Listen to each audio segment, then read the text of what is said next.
이 사람은 마이크입니다. 당신은 방금 그를 22살에 묻었습니다. 그러나 머리에서 떠나지 않는 것이 있습니다. 어렸을 때를 기억하나요? 모든 것이 새로웠다. 여름은 끝나지 않을 것처럼 보였고 몇 주는 몇 달처럼 느껴졌다. 너는 마이크와 축구를 하기 위해 에너지를 얻고 이웃에게 돌을 던지고 그의 수영장에서 수영을 했다. 그리고 아직도 오전이었다. 하지만 뭔가 맞지 않는 게 있어요. 평균적인 사람은 3만 일을 살지만 시간이 점점 더 빨리 지나가는 것처럼 느껴지죠. 지난 3년 동안 무엇을 했는지 기억하려고 하면 3주처럼 느껴져요. 하지만 충격적인 사건이 일어나야 사람들이 진정한 시간의 가치를 이해하기 시작해요. 모든 것은 당신의 뇌가 시간을 처리하고 받아들이는 방식을 이해하는 것에서 시작됩니다. 어린 시절로 돌아가 봅시다. 그 당시 모든 경험이 새로웠고 매일 다른 배움을 얻었습니다. 하지만 이제 일상이 뇌에 진정제처럼 작용합니다. 같은 길로 출근하고 같은 아침 식사를 합니다. 이럴 때 가장 먼저 뇌가 하는 일은 기억을 기록하는 것을 멈추는 것입니다. 사람들은 그것을 시간의 맹목이라 부릅니다. 하지만 그것을 되돌릴 방법이 있습니다. 당신이 가는 길을 바꾸세요. 당신을 불편하게 하는 무언가를 배워보세요. 다른 생각을 가진 사람과 대화해보세요. 새로운 경험은 당신의 마음이 주의를 기울이게 만듭니다. 그리고 이것은 아이러니하게도 시간이 더 길어 보이게 합니다. 그러나 여기에는 거의 아무도 예상하지 못하는 또 다른 실수가 있습니다. 우리는 하루에 할 수 있는 일을 과대평가하지만 1년에 달성할 수 있는 것을 심하게 과소평가합니다. 그래서 많은 사람들이 즉각적인 진전을 보지 못해 목표를 조기에 포기합니다. 하지만 몇 주간 작은 개선을 반복하면 뇌는 그것을 당신의 정체성의 일부로 만듭니다. 그리고 그때부터 시간이 당신에게 유리하게 작용하기 시작합니다. 왜냐하면 의도를 가지고 살면 매 순간이 더 큰 의미를 지니기 때문입니다. 두 번째로 우선순위 관리입니다. 겉으로 보기엔 모든 걸 잘하고 있는 것처럼 보여. 일정이 꽉 차고 이메일에 답장을 했으며 할 일 목록이 완료되었어. 하지만 숨겨진 문제가 있어. 바쁘다는 것을 진전과 혼동하고 있어요. 이 겉보기에 중요한 업무들이 당신의 시간과 되돌릴 수 없는 에너지를 빼앗고 당신을 점점 더 아무것도 아닌 곳이라 불리는 심연으로 끌고 가고 있습니다. 그리고 그것은 어느 날 당신의 마음에 예상치 못한 이미지가 떠오를 때까지는 알아차리지 못합니다. 90세의 당신이 뒤를 돌아보며 모든 가족, 배우자 또는 당신의 휴식을 대가로 한 과제들이 가치가 있었는지를 스스로에게 묻습니다. 이것이 바로 이 잔인할 정도로 솔직한 기법인 임종 테스트입니다. 만약 당신이 자신의 삶을 줌아웃하여 죽음 직전에 있다고 상상한다면 갑자기 정신이 맑아집니다. 당신의 우선순위가 무엇인지 그리고 어떤 일이 무의미한지 완벽히 이해하게 됩니다. 정말 성공하는 사람들은 더 많이 하는 사람이 아니라 무엇을 하지 않을지 아는 사람들입니다. 그래서 그들은 두 리스트 전략을 사용합니다. 먼저 이루고 싶은 모든 것을 적습니다. 그러고 나서 단지 3가지를 선택합니다. 나머지는 적극적으로 피하세요. 가장 큰 적은 생산성처럼 보이는 산만함이기 때문입니다. 해결책은 더 많은 일을 하도록 동기를 부여하는 것이 아니라 무자비하게 삭제하고 본질적이지 않은 것을 시간을 걸고 자르는 것입니다. 왜냐하면 그렇게 해야 하니까요. 그리고 무엇을 잘라야 할지 의심이 든다면 그 이미지를 다시 떠올리세요. 당신의 옛날 모습을 뒤돌아보는 장면을요. 그 미래는 이미 중요하다는 것을 알고 있잖아. 그냥 들어봐. 셋, 관계, 가벼운 대화, 예상치 못한 전화. 가장 필요할 때의 공감의 눈빛. 너무 작은 디테일이라 무게가 없는 것처럼 보인다. 그러나 주의를 기울이면 바로 그 순간들이야말로 가장 힘든 날에 당신을 지탱해주는 것임을 깨달을 것이다. 관계는 우리의 삶의 기초이며 각 상호작용은 감정의 거래이다. 입금하거나 출금하십시오. 진정한 칭찬, 현재에 머물기, 웨이터의 이름을 기억하세요. 모든 것이 더해집니다. 그러나 무시하거나 실수하거나 상처를 주면 비록 그것이 의도치 않게 발생하더라도 잔액이 줄어듭니다. 그리고 실제 은행에서처럼 투자하지 않은 것을 인출할 수 없습니다. 흥미롭게도 많은 사람들은 강한 유대감을 형성하는 것이 큰 제스처를 요구한다고 생각합니다. 선물, 저녁 식사, 여행. 하지만 진실은 관계가 일상 속에서 유지되거나 잃어버린다는 것입니다. 아무 이유 없이 어떻게 지내? 라고 보내고 끊지 않고 이야기를 듣고 누군가의 좋아하는 커피를 기억하는 것. 진정한 유대는 바로 거기서 형성됩니다. 그리고 그 너머로 더 깊은 무언가가 있습니다. 함께 나눈 고통은 함께 나눈 기쁨보다 더 강하게 결속시킵니다. 가장 깊은 인연은 가장 깊은 비극에서 태어납니다. 그러나 당신의 약한 유대감을 과소평가하지 마세요. 그 회의에서만 보는 사람, 그 전 직장 동료, 그 먼 친구는 종종 예상치 못한 문을 여는 열쇠입니다. 그들은 당신의 가까운 원이 제공할 수 없는 아이디어, 관점 및 기회로 가는 다리입니다. 그리고 시간을 확장하는 방법을 궁금해한다면 역설적인 대답이 있습니다. 그것을 주세요. 다른 사람들을 돕는 것은 당신을 더 부유하게 느끼게 합니다. 왜냐하면 의도를 가지고 시간을 공유할 때 시계는 느려지고 연결되어 경험한 모든 순간은 지워지지 않는 기억이 되기 때문입니다. 네, 경력과 목적, 당신의 최고의 기회는 안전하다고 느끼는 곳이 아닌 바로 당신의 편안함의 한계밖에 있습니다. 거기서부터 진정한 성장이 시작됩니다. 대부분의 사람들이 가장 흔히 저지르는 실수는 자신의 길에만 머물러 있거나 돈을 너무 일찍 찾으려는 것입니다. 그것은 당신의 경력을 멈추게 합니다. 스무대에는 배우는 것이 중요해요. 새로운 기술 하나하나가 나중에 문을 열어줄 수 있는 열쇠가 될 수 있거든요. 돈은 그 후에 오게 됩니다. 그리고 전문 계단의 함정에 주의하세요. 그런 건 더 이상 존재하지 않습니다. 오늘날에는 방향을 바꾸고 때때로 뒤로 물러서면서 지그재그로 올라갑니다. 각 움직임은 당신을 대체 불가능하게 만드는 독특한 기술 조합을 구축합니다. 그 편안한 일자리는 당신의 가장 큰 장애물이 될 수 있습니다. 이미 극복한 역할에 더 오래 머무를수록 떠나기 더 어려워질 것입니다. 당신의 목적을 찾기 위한 힌트는 당신이 미룰 때 무엇을 하는지 주목하세요. 때로는 이를 피하기 위해 하는 일이 정말 중요한 것일 수 있습니다. 5. 건강과 활력. 이 중에 시간을 살 수 있다면 상상해보세요. 하지만 함정이 있습니다. 대부분의 시간을 피곤하게 보낼 것입니다. 하루 종일. 이유 없이 몸이 아플 것이고 중요한 결정을 내릴 때마다 부담스럽게 느껴질 것입니다. 수용하겠습니까? 많은 사람들이 이미 그것을 알지 못한 채 그렇게 했습니다. 단순히 오래 사는 것이 아니라 에너지를 가지고 사는 것입니다. 건강은 부차적인 목표가 아니라 모든 것의 배가입니다. 활력이 있는 1시간이 3시간의 나태함보다 더 가치가 있습니다. 오늘날 가장 해로운 문구 중 하나는 죽으면 잘 거야입니다. 야망적으로 들리지만 실제로는 당신을 기능적인 좀비로 만듭니다. 휴식이 없으면 뇌는 오작동하고 기억을 잃고 더 나쁜 결정을 내립니다. 그리고 그 손상은 누적됩니다. 처음에는 거의 눈치채지 못하지만 세월이 지나면서 대가를 치르게 되는 기하급수적인 효과가 있습니다. 이제 상상해봐요. 당신은 2명의 사람입니다. 아침에 당신은 낙관적이고 목표가 가득 차 있으며 세상을 바꿀 준비가 되어 있는 사람이에요. 반면 밤에 당신은 피곤하고 약해져서 약속을 지키지 않기 위한 핑계를 찾고 있어요. 요령은 더 많은 규율을 가지는 것이 아니라 아침에 내가 폭군이 되지 않도록 하는 것입니다. 당신의 밤에 내가 최악의 날에도 지킬 수 있는 습관을 설계하세요. 생활에 요령이 필요하신가요? 마이크로 트레이닝. 여기서 팔굽혀펴기 10번, 저기서 빠른 걷기 하나, 스트레칭 5분, 이 작은 움직임들이 모여져요. 여러분의 몸은 움직이도록 만들어졌고 8시간 동안 앉아있도록 만들어지지 않았어요.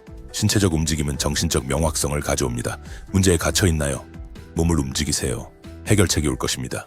6. 학습과 성장. 이것을 생각해보세요. 새로운 것을 배우고 싶지만 불안함을 느낍니다. 준비가 되었는지 모르겠습니다. 그리고 바로 거기에서 가장 강력한 학습의 역설이 나타난다. 무언가를 가르치기에 가장 좋은 순간은 아직 그것을 배우고 있을 때이다. 모순처럼 보이니? 맞아요. 하지만 그것도 사실이에요. 이해하기 어려운 개념을 설명할 때 당신의 뇌는 2배로 일합니다. 이해하려고, 정리하려고, 번역하려고 노력합니다. 그리고 그 노력 속에서 그것은 책의 어떤 강조 표시보다 더 깊이 새겨집니다. 이것은 선생님의 효과라고 불립니다. 성장을 가속화할 정신적 지름길을 원하시나요? 전기문을 읽으세요. 몇 시간 만에 한 사람의 인생 전체에 침투하여 그들의 실수, 어리석은 결정, 마지막 순간의 전환점을 경험할 수 있습니다. 다른 사람들의 시행착오를 특권을 가진 관찰자로서 지켜볼 수 있습니다. 그리고 그것은 관찰할 줄 알면 수십 년을 절약할 수 있습니다. 하지만 모든 일을 잘하려고 하지 마세요. 똑똑한 사람들은 전략적으로 일부 분야에서는 잘하지 않기를 선택합니다. 이를 의도적 아마추어리즘이라고 합니다. 이는 자아를 통제하고 두뇌를 학습 모드로 유지하는 방법입니다. 당신이 완벽할 필요 없이 그냥 호기심을 가지면 된다는 것을 상기시킵니다. 반면에 당신의 한계는 장애물이 아니라 도구입니다. 더 적은 시간, 더 적은 돈, 더 적은 자원. 성장을 멈추게 할 것처럼 보이는 모든 것이 사실은 성장의 원동력입니다. 왜냐하면 모든 것이 제한적일 때 유일한 선택은 창의적이 되는 것이기 때문입니다. 그리고 바로 그곳에서 다른 사람들이 가질 수 없는 아이디어가 피어납니다. 하지만 모든 기술을 압도하는 능력이 하나 있다. 포기할 시기를 아는 것이다. 포기는 실패가 아니라 공간을 확보하는 것이다. 때때로 성장한다는 것은 더 이상 필요하지 않은 것을 버리는 것을 의미합니다. 7. 감성지능. 싸움이 있나요? 부적절한 비판이나 코멘트를 받나요? 그 순간 모든 것이 촉발됩니다. 심장은 더 뛰고 호흡은 빨라지고 말은 긴장됩니다. 피할 수 없는 것 같지만 당신의 감정에는 비밀 시계가 있습니다. 그것을 만드는 화학물질은 신체 내에서 정확히 90초 동안 지속됩니다. 이후에는 그 감정을 유지할지 결정하는 것은 당신에게 달려 있습니다. 그리고 여기 해킹이 있습니다. 감정 조절은 가장 높은 IQ도 제공할 수 없는 다른 사람의 신뢰를 얻을 수 있는 슈퍼파워입니다. 혼란의 순간에 사람들은 가장 똑똑한 사람을 따르지 않고 침착함을 유지하는 사람을 따릅니다. 그리고 이것은 근육처럼 훈련될 수 있습니다. 대답하기 전에 잠시 멈추고 다른 사람들의 감정을 분석하는 것부터 시작하세요. 하지만 또한 용기도 필요합니다. 적절한 순간에 자신을 연약하게 보여주는 용기. 왜냐하면 완벽함은 거리감을 만들고 취약함은 연결을 만들기 때문입니다. 이제 거의 모든 사람들이 피하는 것이 있지만 그것이 가장 큰 해를 끼칩니다. 어려운 대화들입니다. 그것들은 복리로 증가하는 감정적 부채와 같습니다. 무시할수록 해결되지 않은 오해와 지나치기로 한 긴장은 점점 더 커집니다. 사라지지 않고 단지 커질 뿐입니다. 마지막으로 감사의 마음. 동기부여를 위한 상투어가 아니라 구체적인 행동으로. 침묵 속에서 감사하는 것은 은행에 돈이 있는데 사용하지 않는 것과 같습니다. 표현된 감사는 관계를 변화시키고 상처를 치유하며 잃어버린 것처럼 보였던 것을 다시 연결시킵니다. 8. 재정적 지능. 당신의 수입이 2배라고 상상해보세요. 당신의 프로젝트가 마침내 작동하기 시작했고 계좌에서 더 많은 제로를 보게 됩니다. 하지만 더 많은 스트레스를 받고 더 많은 근무 시간, 더 많은 것들을 유지하고 더 많은 것들을 잃게 됩니다. 이것이 자유라고 스포우스 되지 않았나요? 여기에 함정이 있습니다. 더 많은 돈을 버는 것은 종종 시간을 더 가난하게 만듭니다. 시간은 회복할 수 없는 통화입니다. 경제적 수준이 높아질수록 생활 수준도 함께 올라가지만 매 단계마다 책임도 증가합니다. 이전의 사치였던 것이 이제는 당신의 새로운 일상이 되었고 이는 끝없는 경쟁의 시작입니다. 생활 방식의 인플레이션이죠. 당신은 나아가지만 여전히 제자리에 있는 것처럼 러닝머신 위에서 달리는 것과 같습니다. 그러면 진짜 질문이 등장합니다. 부자가 된다는 것은 무엇을 의미합니까? 1년에 10만 달러를 벌기 위해 주당 80시간을 일하는 것인가? 아니면 가족과 함께 자유로운 오후를 보내며 7만 달러를 버는 것인가요? 당신의 실제 시간당 요금에는 그 돈을 위해 희생하는 모든 것이 포함됩니다. 대부분은 물건을 사고 경험을 빌리지만 진정한 분은 그 반대입니다. 시간을 사고 공간을 창조하는 것입니다. 아니오라고 말할 수 있는 공간, 급하게 움직이지 않고 생각할 수 있는 공간을 만드는 것입니다. 그리고 가장 아이러니한 것은 즐거움을 포기하는 것이 아니라 그것을 의도적으로 선택하는 것입니다. 9. 개인 에너지. 모두가 시간 관리에 대해 이야기합니다. 기획자, 일정표, 세심한 시간표. 하지만 항상 간과되는 더 근본적인 것이 있습니다. 에너지 관리입니다. 왜냐하면 세상의 모든 시간을 가지고 있어도 지치면 아무것도 이룰 수 없기 때문입니다. 아침에 잠시 걷기, 방해 없이 읽은 책, 생각을 자극하는 대화는 당신을 채웁니다. 반면에 불필요한 회의, 공허한 논쟁, 또는 습관적으로 열어본 소셜미디어는 당신을 지치게 합니다. 아니요, 이것은 의지의 문제가 아닙니다. 진정으로 생산적인 사람들은 그것에 의존하지 않습니다. 그들은 그것을 필요로 하지 않도록 환경을 설계합니다. 입으로 아침 식사, 운동 시간 같은 작은 결정 하나하나가 에너지를 소모합니다. 그리고 그것이 많은 성공한 사람들이 가능한 한 모든 것을 단순화하는 이유입니다. 그들은 같은 것을 먹고 같은 것을 입으며 기본적인 것을 자동화하여 중요한 것에 집중할 수 있도록 합니다. 자, 게으른 것 같지만 기발한 트릭이 있습니다. 전략적 무능력. 의도적으로 중요하지 않은 일에 서툴면 사람들이 더 이상 그것을 요청하지 않습니다. 당신은 중요하지 않은 것에는 쓸모없게 되고 중요한 것에 집중할 수 있게 됩니다. 그리고 휴식을 과소평가하지 마세요. 그것은 여러분의 전략적 재충전입니다. 10. 성공과 사회적 자본. 성공은 당신이 무엇을 알고 있는지뿐만 아니라 당신과 함께 걷는 사람들에게도 달려 있습니다. 하지만 이름을 수집하거나 무작위로 연락처를 추가하는 것이 아닙니다. 진정한 사회적 자본은 의도적으로 키운 진정한 관계에서 태어납니다. 공식은 간단하지만 강력합니다. 지속적인 우정, 함께한 순간들, 그리고 있는 그대로의 자신을 보여주는 용기, 지름길은 없습니다. 가장 강한 유대는 대형 행사에서 생기지 않고 일상적인 행위에서 생깁니다. 뜻밖의 메시지, 즉흥적인 커피 한 잔, 진심 어린 대화, 거기 작은 곳에서 깊이가 꽃을 피웁니다. 그것을 정원처럼 상상해보세요. 모든 것을 한 번에 심고 즉각적인 결과를 기대할 수는 없습니다. 각 제스처는 중요하고 각 단어는 물을 주며 잘 돌본 각 연결은 뿌리를 강화시킵니다. 진정으로 성공하는 사람들은 네트워크가 필요할 때까지 기다리지 않고 이미 그것을 구축하고 있습니다. 커뮤니티는 필요할 때 이미 존재해야 합니다. 11. 정신 모델. 당신의 마음은 세상을 있는 그대로 보지 않습니다. 그것은 지도, 지름길, 현실의 단순화된 버전을 봅니다. 그리고 그것은 좋지만 지도가 영토가 아니라는 것을 잊을 때까지입니다. 당신의 정신 모델은 항상 현실보다 단순합니다. 그것이 그의 강점이자 약점입니다. 대부분은 현재에 즉각적으로 반응하며 살아갑니다. 그들은 단지 눈앞에 있는 것만 봅니다. 인생은 체스와 같으며 체스에서는 여러 수를 미리 생각하는 사람이 승리합니다. 그것이 2차 사고입니다. 이렇게 하면 어떻게 될까? 라고 묻지 말고 그 뒤에 어떤 일이 일어날까? 라고 물어보세요. 그 생각은 불편할지 모르지만 그것이 생존하는 사람과 번영하는 사람을 구분짓습니다. 나폴레옹의 큰 성공의 열쇠 중 하나입니다. 하지만 여기서 가장 위험한 것이 옵니다. 당신의 정신 모델은 뛰어날 수 있지만 다른 맥락에서는 완전히 쓸모가 없을 수 있습니다. 그렇기 때문에 진정으로 현명한 사람들은 다양한 관점을 수집합니다. 그들은 하나의 지도를 고집하지 않고 여러 가지를 탐구합니다. 지식은 당신에게 토마토가 과일이라고 알려줍니다. 이해는 그것이 과일 샐러드에 들어가지 않는다고 알려줍니다. 차이는 패턴에 있습니다. 정신을 위한 트릭이 필요하신가요? 거꾸로 생각해보세요. 문제를 해결하는 방법을 묻는 대신 어떻게 그 문제를 일으키고 있는지를 물어보세요. 때로는 해결책이 그 원인을 멈추는 것입니다. 12번째 삶의 설계. 당신의 삶은 그저 일어나는 일이 아니라 지속적인 결정의 결과이며 매일 어떻게 행동하기로 선택하는지에 달려 있습니다. 포트폴리오처럼 생각해보세요.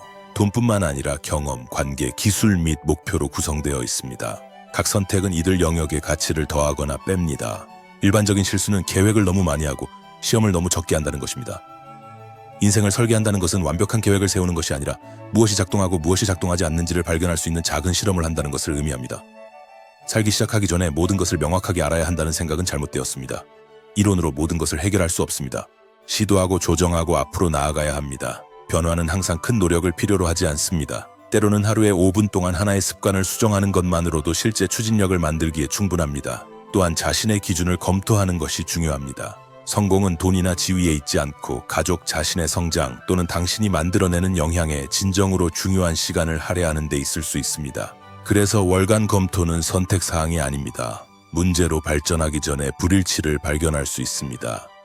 나중에 후회하지 않기 위해 간단한 방법입니다. 그리고 이제 가장 중요한 교훈이 나옵니다. 시계는 멈추지 않습니다. 무시하거나 딴 생각을 하거나 미룬다고 해도 시간은 계속 흐릅니다. 조용하고 냉혹하게. 그것이 바로 역설입니다. 더 많은 시간을 얻을 수는 없지만 각 시간을 소중히 여길 수 있습니다. 당신의 습관은 당신의 하루가 되고 당신의 하루는 당신의 해가 되고 당신의 해는 당신의 역사가 됩니다. 좋은 소식. 오늘 모든 것을 바꿀 필요는 없습니다. 하나의 것, 하나의 아이디어, 하나의 행동만 필요합니다. 당신에게 가장 와닿는 것을 선택하고 시도해보세요. 진실은 이것입니다. 진정으로 살기 시작할 최고의 순간은 내일이 아니고 시간이 있을 때도 아니며 모든 것이 해결되었을 때도 아닙니다. 바로 지금입니다. 이 콘텐츠를 지원하고 싶다면 구독하시고 여러분이 사랑하실 매우 흥미로운 이 다른 비디오도 시청해보세요.